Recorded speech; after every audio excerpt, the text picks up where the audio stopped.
In this video, I'm going to show you how you can update your Farmrise app. By updating your Farmrise app, you'll be able to get the latest features that comes with this app. You'll also be able to solve any issues that might be related to Farmrise app. If you find this video helpful, please like and subscribe to this channel.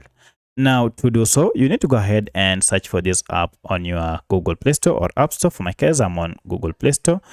Tap on it and then just search Farmrise as one word, and then hit on the search icon here, and you can see we have our app here.